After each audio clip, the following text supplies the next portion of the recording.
Good morning, good morning, good morning, and welcome to another episode of On the Couch with Creatives. I say good morning because I'm here in the UK, but good afternoon or good evening if you're anywhere else in the world. I'm Melanie Perry. I'm Julie Hadmew. And this is On the Couch with Creatives. Followers of the show will know that we're part of the Creatives Group, the professional network for creative individuals across the globe. No matter what your creative industry, we help you connect, create, grow and develop your creative business together. But this is On the Couch. So Julie, who do we have on the couch today? Well, today we're talking to someone who not only knows how to create, but also how to play.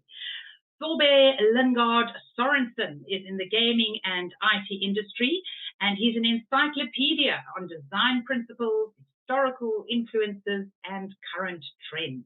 So welcome on the couch, and I know Thorbjørn, I'm not pronouncing that right, am I?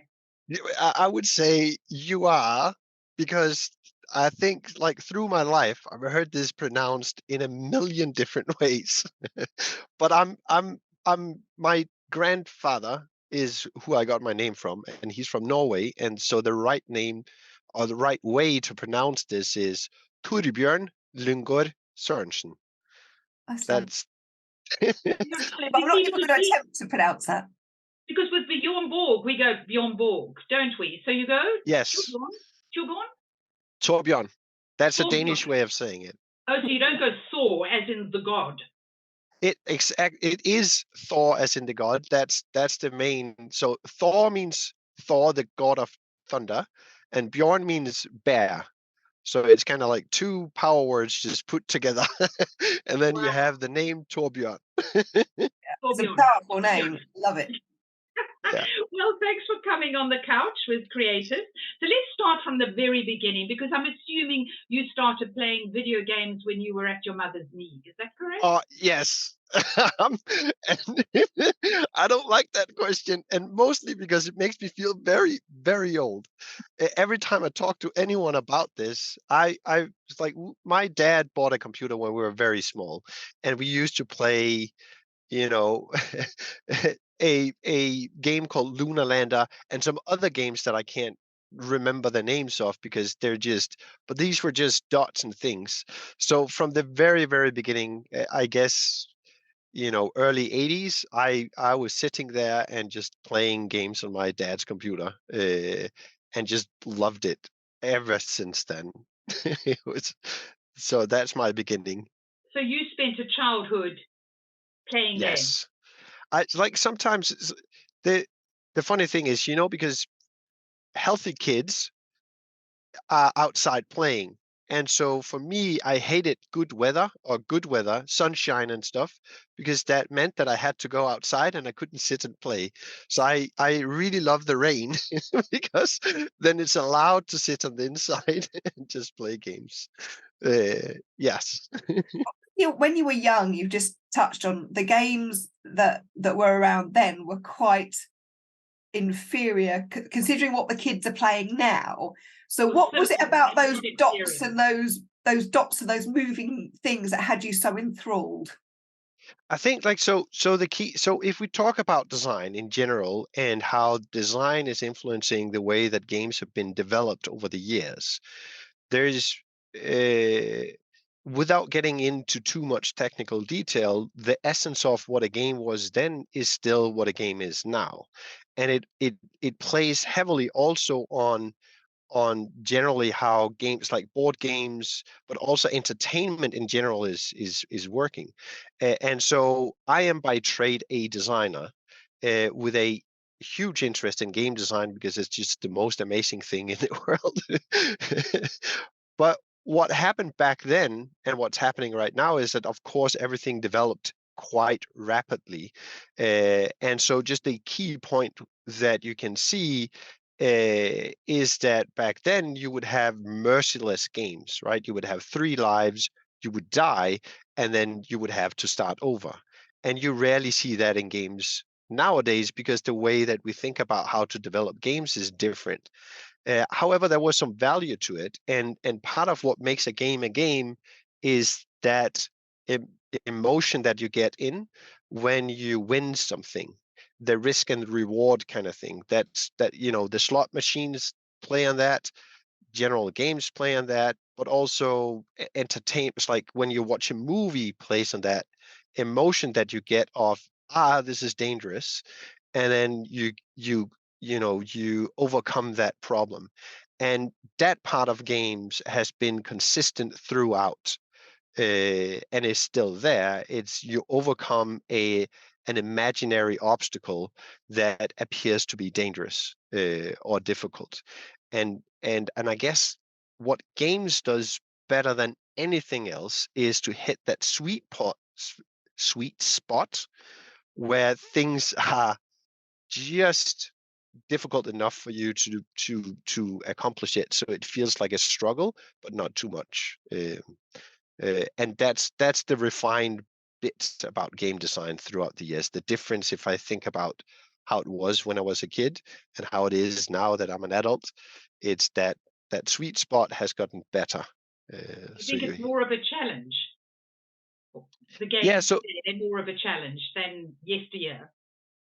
I think it became less of a challenge, but the understood challenge. Like, so this is one of the things when you talk about design in general, but also game design, the the the perception of a challenge and the perception of danger and the perception of what's happening is more important than reality, so to speak, right?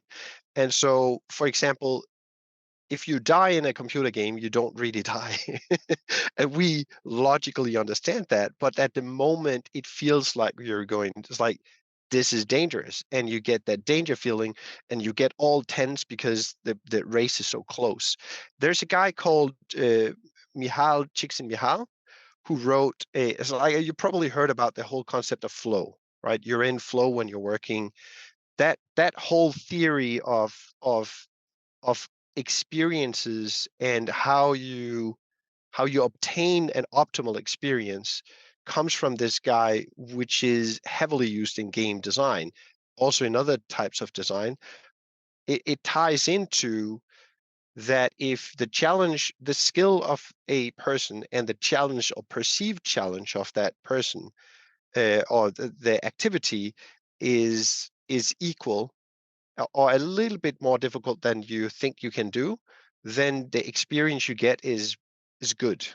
So, for example, if you play tennis against someone who is way better than you, then the difficulty versus the skill that you have makes it become boring, or not fun, Yeah. because you're going to lose and you don't have a chance. But the moment that the game becomes at a level where you might win, but you really have to give it your full attention, that's when it becomes really, really fun. And I think that's the essence of what makes a game a game.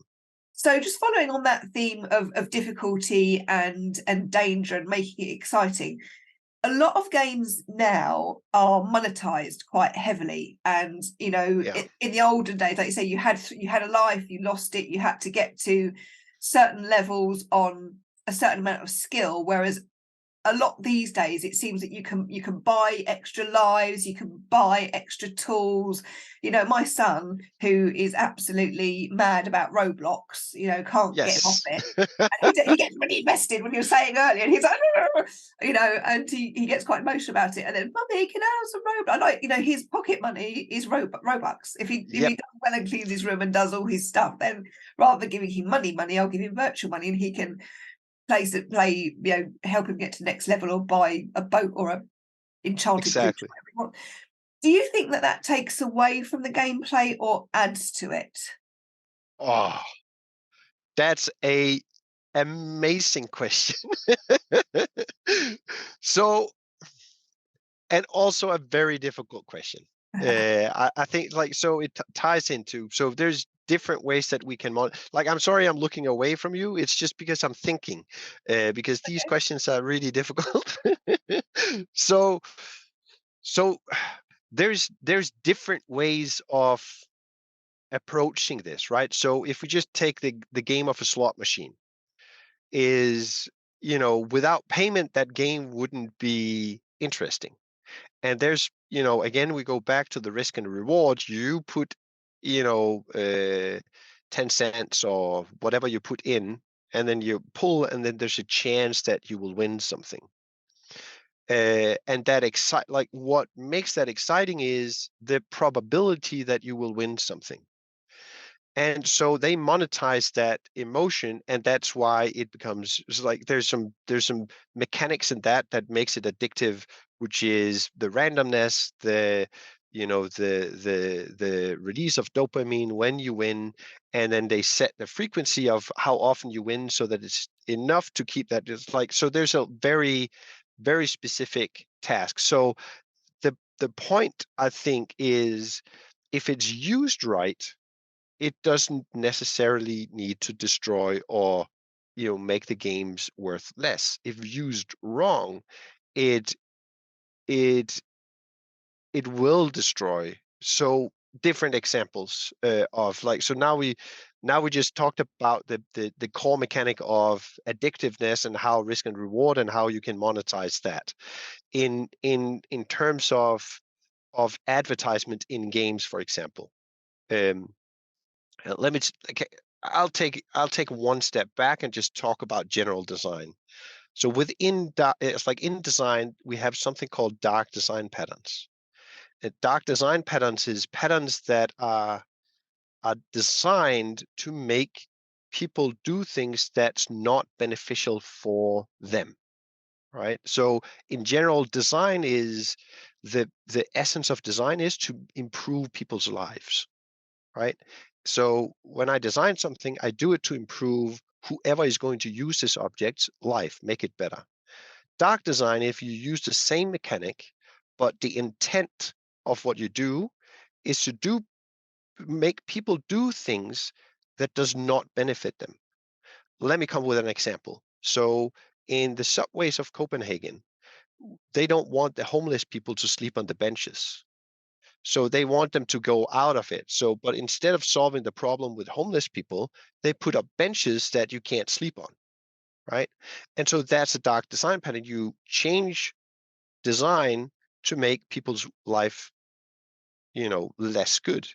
And so in games, you do these dark design patterns as well. You can do things where the intent is for me as a company to make money over you having a good experience. However, you can tie it into human emotions and that whole danger and frustration and all of the negative feelings, right? So, for example, Candy Crush is a game that a lot of people know, and it plays on that specific mechanic, which makes it a dark game. It's like it uses dark design patterns, and so it plays on that feeling of frustration where it's very, very carefully designed to let you win a few rounds, and then it becomes so difficult that you can't win. But you can see that it only takes 2 more moves and I'm going to win this round. And if you don't, but you have to watch an ad or pay something to get there, right? So out of frustration, you actually purchase stuff because you want to continue, you want to have fun again. But right now it's not fun because you keep losing this level. So in that case, in my opinion, as an artist, I do not like when dark design patterns get into play because it kind of it doesn't make people's life better. It doesn't entertain in the way that it's supposed to, and you can get around it. However, it's not as effective. So if you're greedy, you can just use these dark design patterns to actually do it. So to answer your question, I'm sorry that became very long. To answer your question is, in some cases, yes, it's very, very bad. And the way that it's being used in the industry right now is very bad for game. And it's like the whole entertainment industry is heavily making use of dark design patterns. But if used right, it doesn't necessarily have to be bad. It can even enhance. So, for example, Roblox or some of the games my kids play, you can buy different skins, but you don't have to buy these things in order for the game to be entertaining. It just gives you a feeling of of of of engagement and connection with the game, and so it just enhances the experience for you. You pay some money and you get a better experience out of it. Yeah. I hope that answered your question. I'm It sorry, I does. guess. It does, and you're absolutely right. And that's one of the reasons I don't play Candy Crush anymore, to be honest. I got to a point Yes. where it's frustrated me and I thought, I can't be doing with this anymore. So I haven't touched it for years. Yeah, There's some other games that I play that's kind of like similar that are better. yeah. But yeah, I'm guessing Toy Blast. no, what's the one that I do? I do oh god, is it Kings?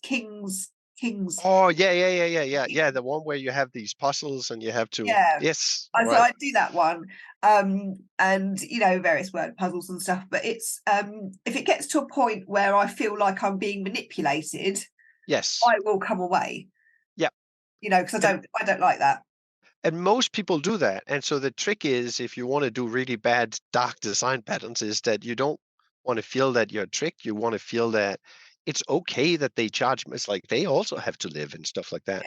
It's, in my opinion, it's no excuse for doing dark design patterns. It's, it's like, because it's just mean. it's Exactly. not okay. Yeah, it is. So, and so if you look at the way that casinos kind of do these, they also heavily use dark design patterns to get people who have an abusive relationship to gambling to get back, right? And so they would do very bad things and ruining people completely because they think it's all about money.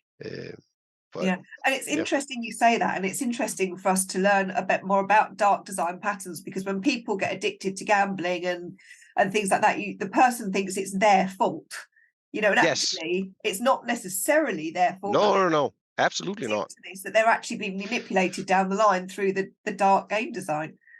Yeah, so without going into too much, it's I think one of the things that's very important to understand about dark design patterns, and I know that I said it, is that it's the intent that makes it dark or non-dark, right?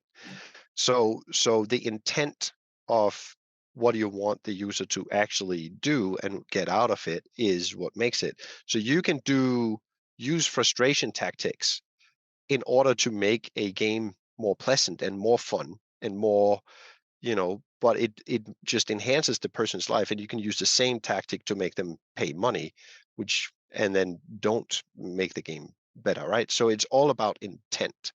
um and then when it comes to um generally manipulating people, because that's what you're talking about, feeling manipulated. So as a design, like inside of the whole design sphere right now, if you listen to people like Don Norman, which is like a father of user experience design and things like that, and you go to any of his lectures or talks these days, what he will be talking about is the responsibility of a designer in terms of how we are um, improving people's life and not going down the path of darkness, as it's like the dark way, right? Yes, they would say in Star Wars. So the dark The dark force, side of gaming. Dark Yeah. force, the dark side, right? the So dark side, that's so right. exactly.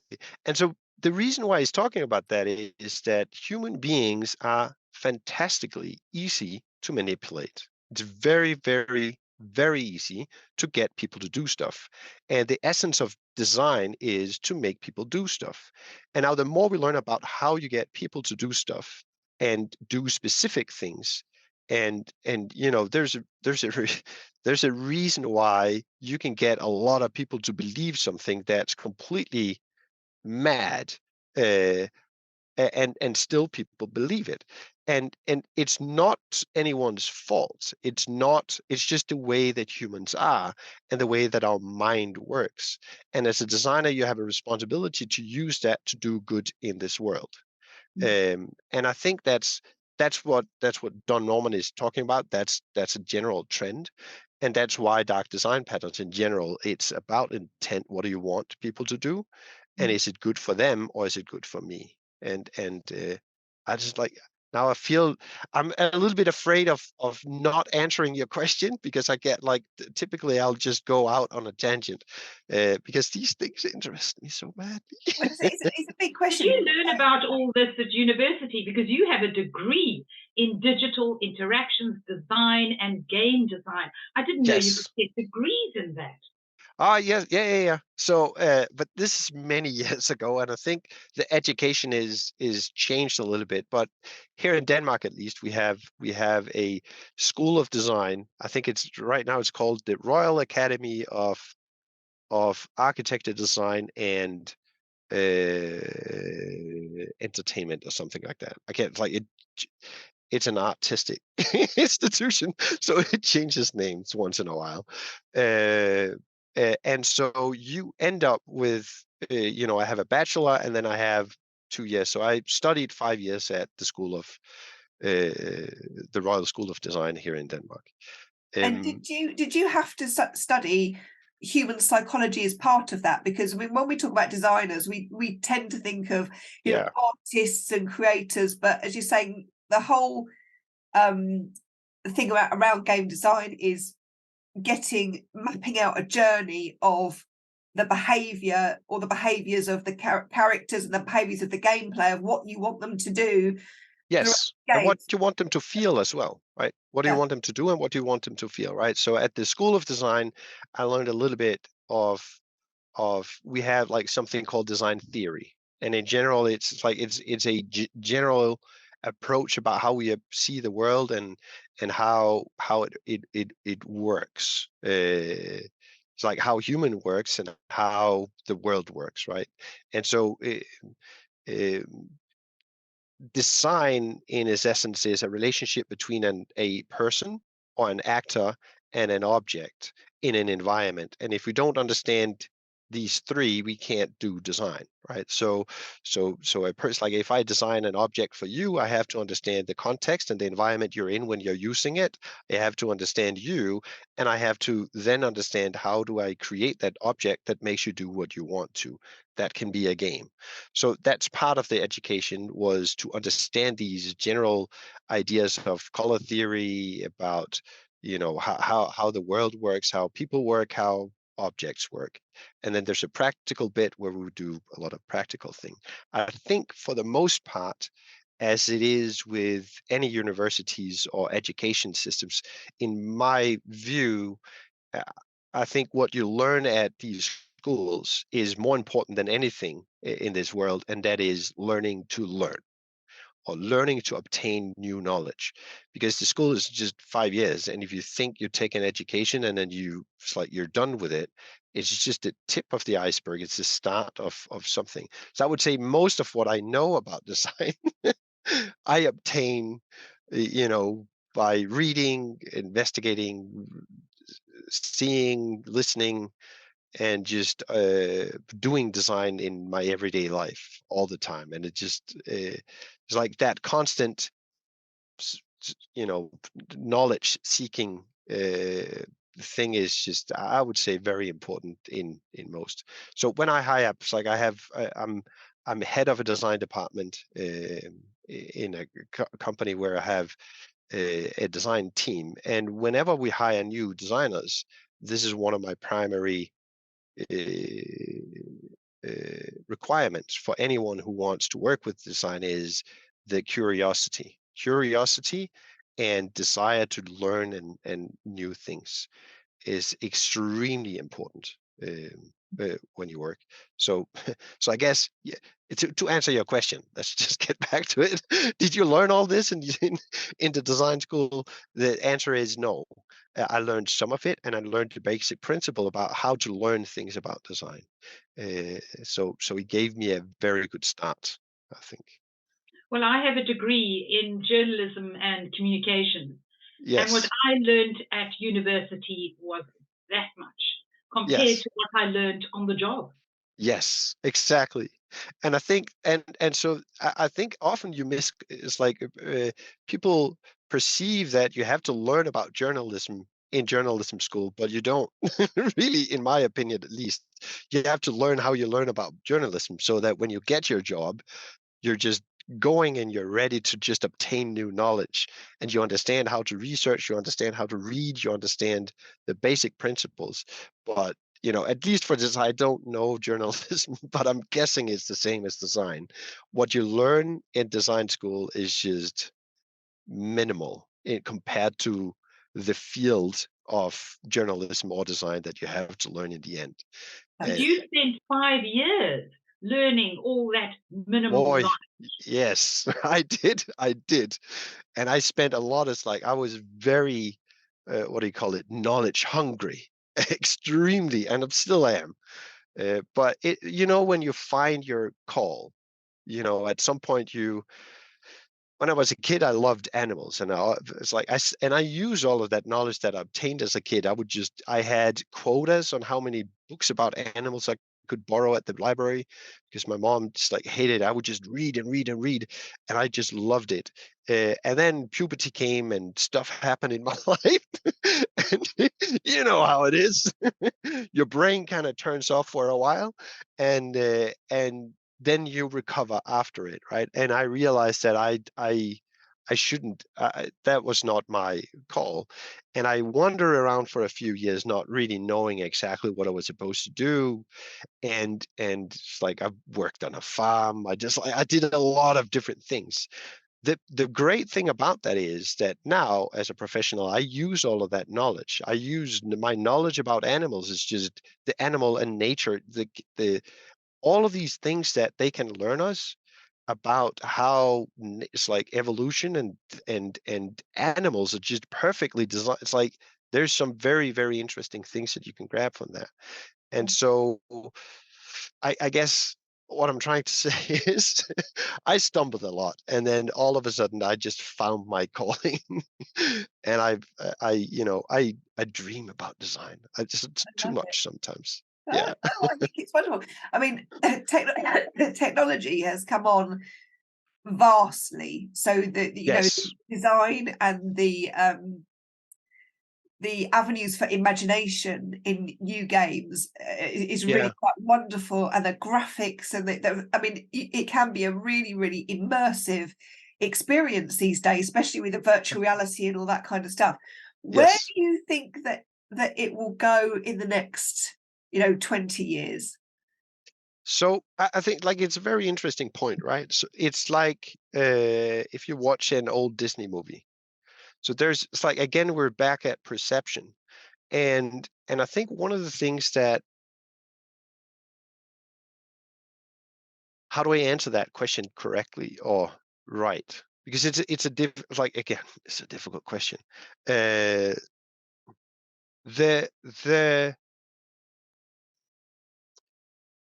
the human mind is just a fantastic and amazing, piece of it's like it's a bag of fat inside of a, a chalk container that perceives the world and is able to have relationships with things like with brands and with objects and with cartoons, which is not realistic. But it's like you can even have, Bambi, right? And you get a personal relationship to that animal, and you cry when it's like when Dumbo is standing outside with his mom in that cage. It's like you have to be a special kind of person to not cry at that moment.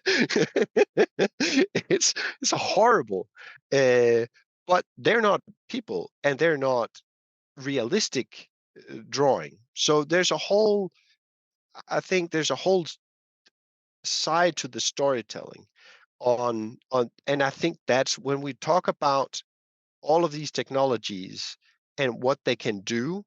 I think where we are heading right now is to is in that enhancement, is in that understanding that experiences does not come from visually accurate present representations of reality. Rather, it's a tool that can enhance or enhance that experience. And so it's like all of all of these. It's like colors, right? It If you can live without color, colorblind people can live and work in this world, and everything will be fine. Like they can function as normal people. It's And when you do drawings or you do pieces of art, it's like there's a trick to it. Just remove all the color and just see that the values of the pictures are right. Does it work? Does the picture work? Do your eye, do the composition tell the story that you want it to tell? And then you can add color, and the colors just add magic to that painting. And it's the same with design and games and storytelling and all of that stuff. And I think we're at just like ChatGPT is the talk of the the cool kids talk about it all the time. And there's a lot of fear mongering and a lot of stuff going on. And it's the same thing. It's there to help put magic into your experiences. None of us will be threatened. As a journalist, I guess you hear all the time, oh no, our days as journalists is over. But it's not. It's there to enhance so that you can do good journalism faster, more effectively, and with less effort. And it's the same for games. Like game design, like artists are really, really scared that now a computer can generate artistic pieces. What am I going to do? Well, someone has to feed that algorithm with information that will make it generate that. It's like there's a whole idea of garbage in, garbage out. So if you perceive it as a threat, it is a threat. If you perceive if you make small indie games alone with low graphics, and you try to compare yourself to the big studios who make lifelike graphics that really, when you see it, you go like, wow, what what amazing. It feels like I'm there, and you put on virtual reality and everything. It's like it's all magic. All of that is just added magic, but the experience and the entertainment you get, like when you play, when you first started Candy Crush or Subway Surfers or any of these other games where you're entertained, it's a specific type of entertainment, but the visual, it's more important how the visual impression, it's like the expression of visual, it's like it's more important than that it looks realistic. Does that make sense? Yeah. It's the storytelling. It's like a painting, right? When you talk about UX design and UI design, you typically talk about layout. And when you talk about paintings, you talk about compositions. The difference between a layout and a composition is a composition tries to tell a story. And in all things that we do within the spheres of entertainment, the story is the key point, and everything is just like there's a story in everything, and the story is what makes everything relatable. And so I guess, now, Julie, I'm sorry, I'm just referring to journal. I really like good, but it's a story. It's like there's a thing in design where it says, when you do a presentation or where you tell a story, or where you're just like, what you have to remember is that people care more about emotions than they care about facts. In reality, it's like facts doesn't exist. And when it comes to, and that's the same thing with computer games, is it can look realistic and one-to-one, and you can think you're there, but if the story is crap, it doesn't matter. It's like because people care more about emotions than they care about facts. I mean, it's very interesting about the ChatGPT, and one of the creators that we had on the couch a couple of a few weeks back now, and she's a designer, graphic designer, and a creative coach, and she was saying more or less as you said that all of these AI things are there to support. They're tools. Yes. Used exactly. to enhance. They're not going to replace you. If you don't understand the fundamental principles of design and how to put an idea together, you're not a designer. It's not going to help you. But if you are a designer, and you are in the industry, then these things are actually there to help you, as you said, streamline and make your life easier. They're not there to replace. So it's about trying to cut through the crap of all the fear mongering, if you like, and actually trying to sift the wheat from the chaff and find out what it's really all about and how you can harness it to your advantage if you're in the creative industries. Yeah, and exactly, and we went through this multiple times, right? When the computer came, when the typewriter came, it's like, Mm. oh no. When comics, it was like, there's so many examples of through the history where new technology or new ideas or new invention comes along, and everyone goes like, oh no. And I understand it because it means to some extent that the old way of doing your job, the good old days, is about to disappear. And that's never nice and pleasant, right? Because now I have to do my job differently because there's new tools. And if I don't learn these new tools, I'm going to be behind, right? And so it requires me to keep learning. And for a lot of people, that's just anxiety provoking. I don't want it. It's like, I'm fine where I am. Fear of Things, change. exactly. I can't remember. There's Mark Twain who said, I like progress. It's change I don't like. Yeah. And So so, what, so what are your top 3 tips then for people who want to get into the game designing business? if you want to get into the game design business, I think tip number one would be to never give up.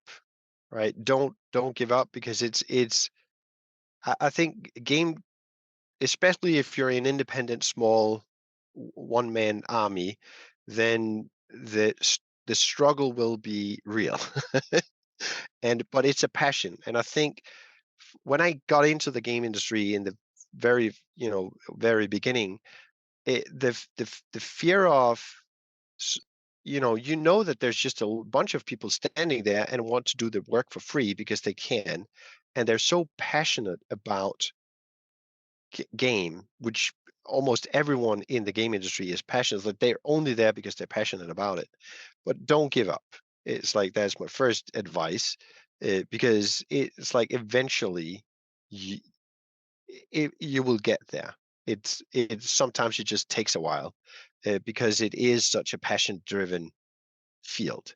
S- r- Advice number two would then be, because that supports advice number one, is keep learning and keep being passionate and keep understanding that the field of, it's like this happens to me all the time.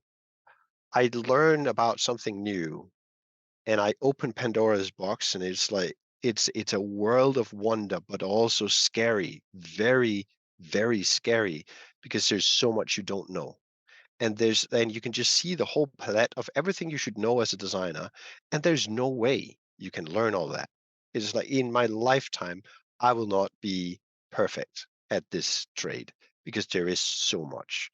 And so and so I think it's like, don't let the fear get to you, and keep learning, because and understand that learning is and that's the third advice, is enjoy the shit show. It's just learn to enjoy it, because it will continue forever. And if you can't enjoy learning new things, and you don't enjoy expanding your horizon and changing the way that you see and perceive the world, it's going to be a hard ride. Yeah, But I guess, like, these are my three advices, actually, also not only to game design, but in general. yeah. Keep learning. I think they're great. You never stop learning. I'm a bit of a geek. My bookshelves are Yes. full on creativity books and videography and new tech. I'm a bit quite geeky with new video tech and what's coming out. Oh, what can I play with now? I love it all, and this new imagery and stuff that you can create. And I'm going to have fun with AI, I think, Mhm. and see Yes. where it goes, because you can fiddle around quite a lot and see what you can create with that. So yes, I think it's all brand new horizons. It can, Eh, it can be as exciting or as scary as you make it, can't it? yes. It absolutely can.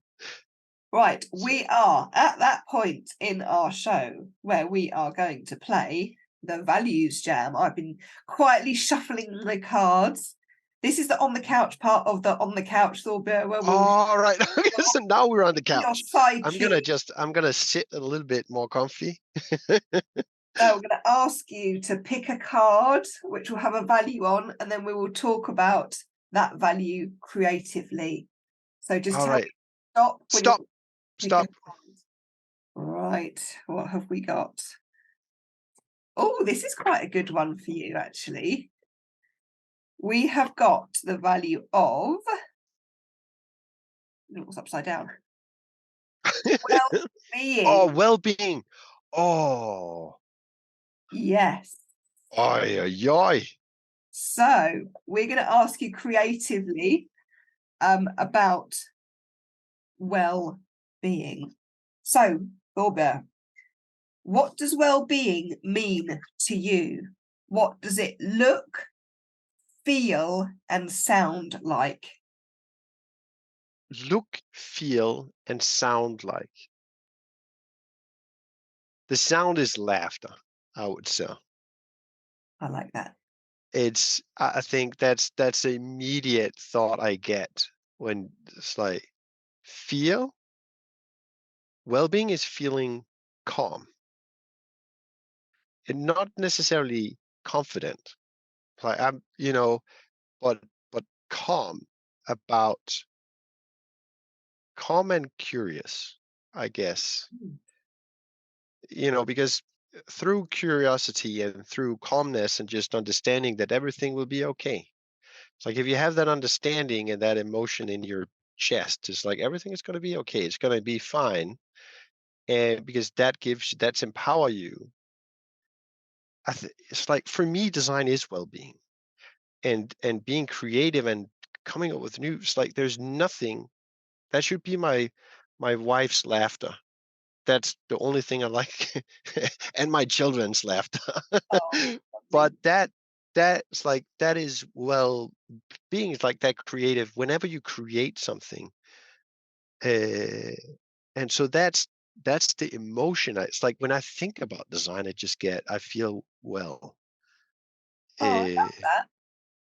it's like and create. It's like just watching art, watching design, watching. It's like yeah, and it looks like. I think that's a little bit more difficult because I could go the easy route and just it's like it's a nice, beautiful painting, but it's more than that.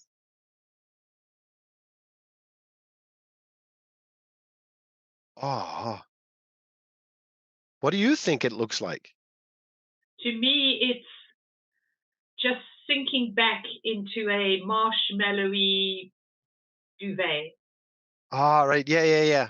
It's like a candy world. I made a game where all of it's like your rabbits that fly in rockets, and all of the planets are made of, candy. Or Wow. it's like one is made of cheese and one is made of. So No, that might. but for me, it's like wide open space and nature and green trees and greenery and calm. Yeah. Being in a wood. With the little birds tweeting Yeah. like Snow White. Yeah. Yeah. Oh, yeah, Snow White. That's well-being. Yeah, I get that feeling when I'm in the bush in South Africa and I'm Yeah. Oh, yeah. sitting in the bush. But then you never Yes. know when that calm is going to be shattered when the baboons come screeching by or I think so because in some way, actually, I know what I know. Like I grew up at the ocean. It's like where the wind, like all of the trees stand like this because it's like it always windy, right? I guess it's a little bit like that in Cape Town in South Africa as well. the There's a windy lot of season. wind. Yeah. Yeah. And so here's windy all year round, all the Oh no, time. not in Cape Town. Yeah, you don't get the wind all year round, but when it No. blows, it blows. Yeah. So we used to go to the ocean. And I think well-being is like that's what it looks like to me. standing like on the top of the dunes and just watching the ocean go ape. Like it's like huge waves, foam everywhere, and it's just wild. And the wind is so crazy that it almost like it blows away all of the troubles you have in you. And so it's like, this is what I live in Copenhagen now. And when my colleague says it's storming, I'm like, where? And I miss that. I miss that, going to the ocean and just get blown through and just watch that wildness. And I think that's well-being. It's like that's it for me. That's your happy place. That's my happy, but that is my happy place. Thorbjørn, it's been Thorbjørn. I keep saying Thor, like in English we say Thor. So Thorbjørn. Thank you so much for coming on the couch. It's been absolutely fascinating listening to you, and we really appreciate all the amazing stuff you've been saying. I've been quite riveted, quite frankly. I have. I could talk to you. I've had the pleasure of talking to Thorbjørn before, and I could talk to him all day. If people want to follow you or find you, I think you've got a podcast. Tell us where people can find you if they want to find out more about you. Yeah, so we just launched a podcast called Hidden by Design, and you can find it on hiddenbydesign.net, or just by doing on Spotify right now, I think, and then generally on Google you can just search for Hidden by Design, and you should find the webpage hiddenbydesign.net, and there you find us, and you can see. So that's a podcast about design. If you want to know more about my game company, you can find that at polyspice.com, and I have like a Twitter handle. I think it's polyspice _games. So you can find me on Twitter as well. And I think that's the best place. And all those details will be going across the screen. We'll be keeping an eye on you. Definitely. Thank you. Actually, the podcast is fresh out of the press. So the first 4 episodes of it, which will be about design, about affordances, about how the brain works, and how conventions work. So, and it's interesting topics, to say the least. I think I'll be tuning in. That sounds right up my street. I love the psychology of design and all that. So I think I would definitely be tuning in. But Thorbjørn, thank you so much for joining us on the couch today, and to our wonderful audience for tuning in and watching this episode. We hope you've enjoyed it. But until next time, we'll see you.